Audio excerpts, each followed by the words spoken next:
I'm Isaac, and every day on this channel we go through everything Donald Trump talked about on Truth Social over the last 24 hours. And to start off today's video, let's start with Iran. Trump says, since the launch of Operation Epic Fury, more than 9,000 Americans have safely returned home from the Middle East. If you are a US citizen in the Middle East and you want to come home, please register with the State Department at step.state.gov. The department will identify where you are and provide travel options to you. We are already chartering flights free of charge and booking commercial options, which we expect will become increasingly available as time goes on. U.S. citizens may also call the 24/7 State Department Task Force at 1-202-501-444. And in response to the closing of the Strait of Hormuz, Donald Trump says this: effective immediately, I have ordered the United States Development Finance Corporation, the DFC, to provide at a very reasonable price political risk insurance and guarantees for the financial security of all maritime trade, especially energy, traveling through the Gulf. This will be available to shipping lines. If necessary, the United States Navy will begin escorting tankers through the Strait of Hormuz as soon as possible. No matter what, the United States will ensure the free flow of energy to the world. The United States' economic and military might is the greatest on earth.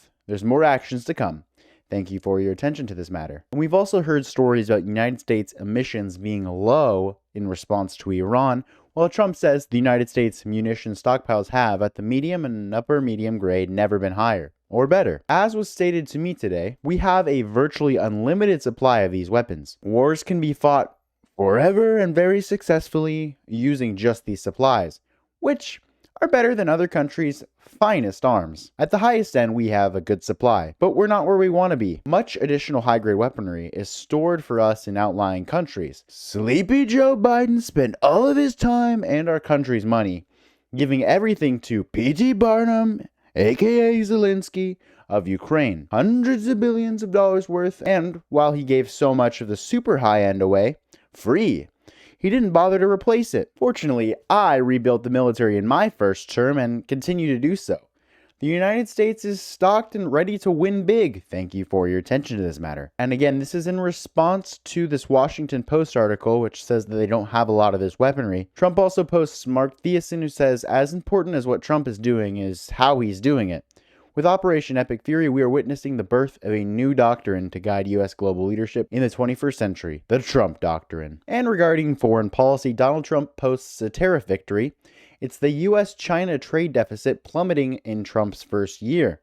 And this is per Breitbart. And Donald Trump also shares NATO Secretary General Mark Rutte's praises for Operation Epic Fury, as well as Melania Trump making history at the United Nations in a neutral Dior suit. And Trump gives a look at our favorite communist, Zoran Mamdani, saying Zoran has come a long way, embracing, of course, the Declaration of Independence, while at the Oval Office. It's big progress, President DJT. And here is Zoran looking very enthused, and I'm moving my camera just so you guys can take it all in. Now my face is on Zoran Mamdani. Okay. And for all you crypto bros, Brian Armstrong says, gotta give credit where it's due. President Donald Trump and his administration have delivered on his campaign promise to make America the crypto capital of the world. This has already driven major benefits to the American citizens and companies, a complete inverse from the prior administration. And this is in regard to this Coinbase video that Donald Trump posted. So let's take a look. Just looking at it objectively, the Biden administration really tried to unlawfully kill this industry in America, but from my point of view. And Donald J. Trump, you got to give him credit. I mean, he campaigned on this idea of making the United States the crypto capital of the world. He's kept his promises. He's leaned in and tried to get clear rules and regulations passed so that American companies can thrive, American consumers can earn more money on their money. And he understands also it's an important political issue. There's a huge base of, there's like 52 million Americans who've used crypto now. Right. And they want to see clear rules. They want to see this, get better financial services in the United States. It's also, frankly, a global competitiveness issue, right? I mean, China just announced that they're going to pay interest on their central bank digital currency. Some of the largest stablecoin issuers are still offshore. He wants to repatriate that capital and bring it into the U.S. And let's look at this from the president. He says, the Genius Act is being threatened and undermined by the banks, and that is unacceptable. We're not going to allow it. The U.S. needs to get market structure done ASAP. Americans should earn more money on their money. Banks are hitting record profit lows, and we're not going to allow them to undermine our powerful crypto agenda that will end up going to China and other countries if we don't get the Clarity Act taken care of. The Genius Act was the US first big step to making the United States the crypto capital of the world, and getting the Clarity Act done is the next big step to finish the job and, most importantly, keep this big and powerful industry in our country. The banks should not try to undercut the Genius Act or hold the Clarity Act hostage. They need to make a good deal with the crypto industry, because that's what's in the best interest of the American people. This industry cannot be taken from the people of America when it's so close to becoming truly successful. Thank you for your attention to this matter. So Trump is making crypto consistent. Donald Trump also posts this from Donna O'Meara from X. Says, I stand with Trump, the most badass president of all time. And excuse my language. And let's all take a moment to just admire this picture of Donald Trump. And Donald Trump also brought in 53 million views for the State of the Union across all platforms.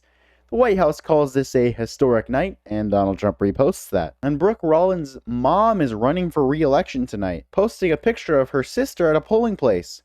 Rural America loves their president. You can see the sign says Trump endorsed re-elect Helen Kerwin, conservative Republican, for state representative. And to finish off today's video, Donald Trump says, deranged Jack Smith should be brought to justice now. So that was everything Donald Trump posted about on True Social over the last 24 hours. We saw him push for the Genius Act and the Clarity Act to help establish, well, clarity on crypto. We saw him say our munitions are doing well, and if you need to leave Iran, just call the State Department, we'll get you out of there. As always, if you guys want to support the channel, consider subscribing, and I will see y'all tomorrow.